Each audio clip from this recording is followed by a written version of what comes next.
you might not remember me at the time, but I had short hair at the time. Oh yeah. It was me and another friend of mine named Gary.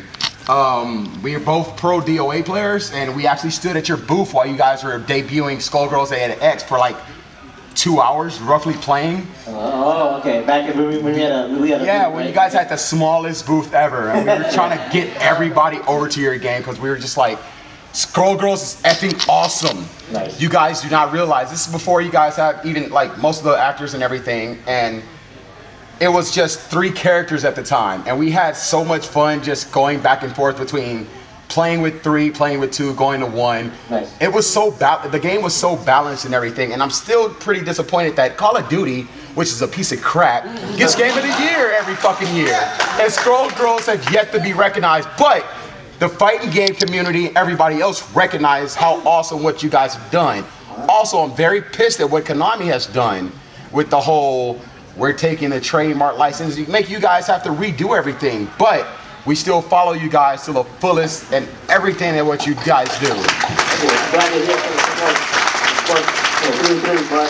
Also, we are part of the reason why we love you guys and we brought it to EVO. Yeah, I mean, you know, we wouldn't be here if it wasn't for you guys. You know, it's like, yeah, like we survived this long thanks to your help and your support. So you know, we owe it all to you guys. Yeah. So it's like incredible time to hear. So supportive. Yeah. If I could add to his comments, I actually. Okay. Yeah. If I could add to his comment, I actually work at GameStop, and every time people come in and suggest new game, they're like, "What game should I play?" I always say Skullgirls. Not even the employees know about Skullgirls. Which GameStop do you work at? In Turlock. Where? Turlock. Oh. In a town you've never heard of. Far, far away. You know where Modesto is? I know the name. Exactly. It's there. We have cows. But basically, I just love the Skullgirls community. I got all my friends into it. Awesome. We have a full group now. Yeah.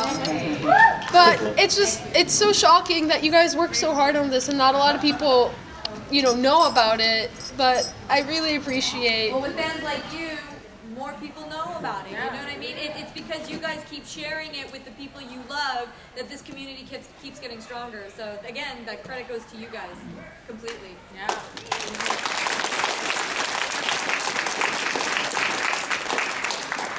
There's a question all the way in the front left here. We have 5 minutes. 5 minutes. I want to ask Alex, how did you first get your idea of the game off the grounds? Like, how did you get it from drawings to actual gameplay? Oh, sure.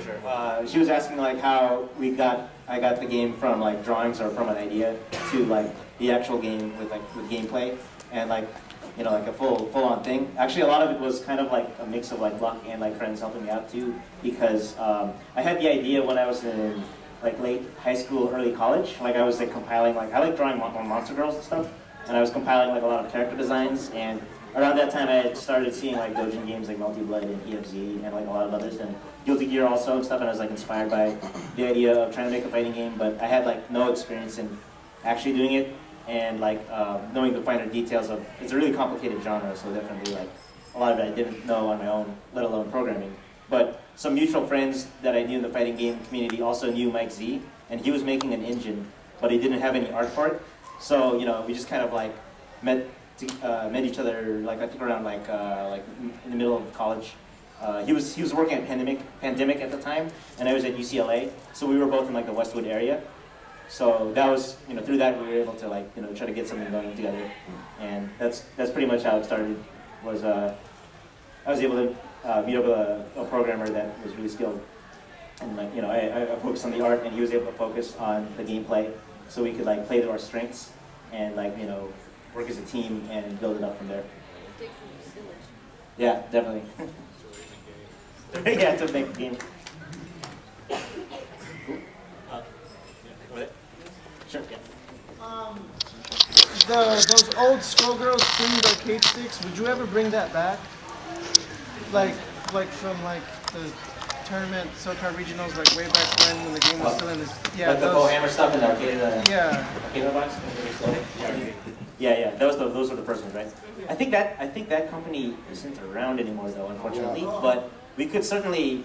Are you talking about exactly those kind of sticks? Or no, just Skullgirls themed sticks in general, or something. I think that should certainly be possible. Like, it would be cool, like as like like some sort of pre-order bonus for whatever, or just like something to sell, or yeah. I think it would be cool to look into that.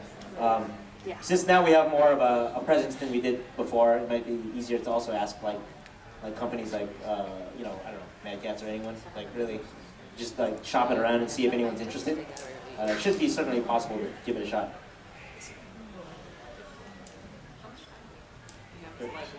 Like, time for one really fast question, I think. They might cut us off. Alex picked it. Okay, so, pressure. Are you guys looking for any more people on the team? Because I do professional sound design and engineering, if you need me. I see. I think we're... You want to answer that, Vince? I guess if you're a sound designer, I guess you would email me. Okay. Yeah. Search for my name, Vincent Diamante, and I've got an email. And if you got sound design, send me a resume. Okay.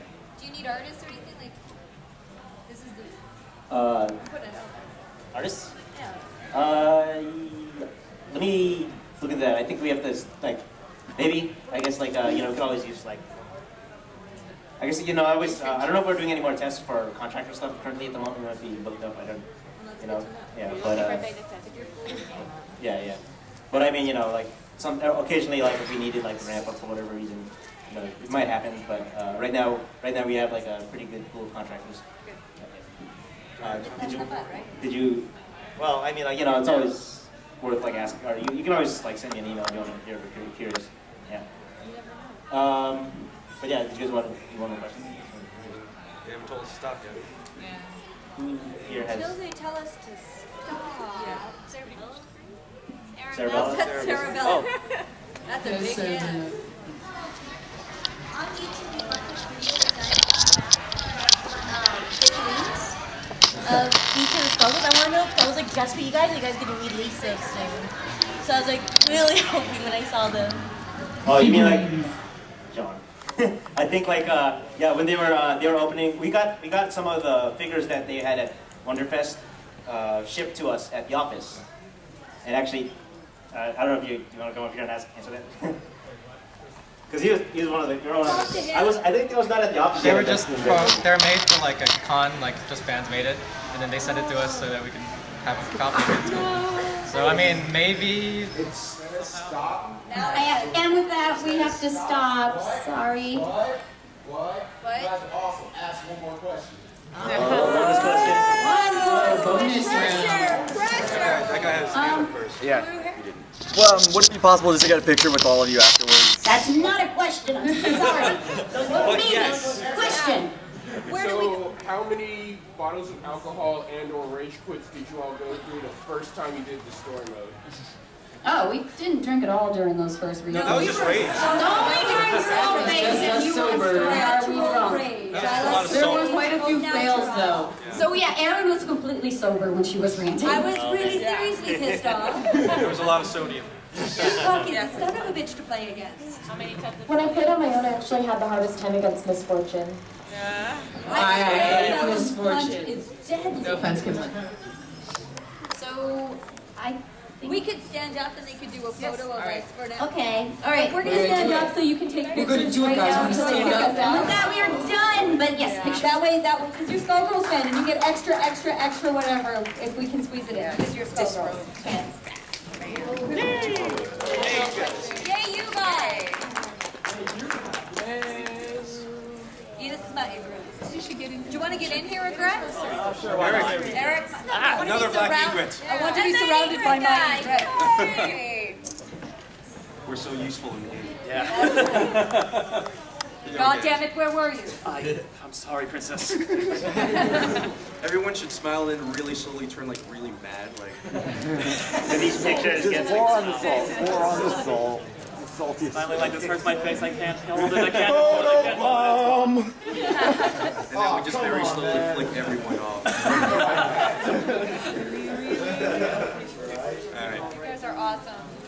think we go ahead and... Where do we do autographs? It's across from the dealer's halls where the autographs are going to be, guys. Autographs across from the dealer's hall. Autographs across from the dealer's hall. A couple of us do have to go to something else, though. Apologies for that. Next time on Voices of Gaming. Christine, finally doing your playthrough. I am. Yeah. You can call me Genocide Jack from now on. Genocide Jack? Yeah, that's what the character was actually based on, Christine. Yeah. Anyway, we need leads on the Skullgirls. I've got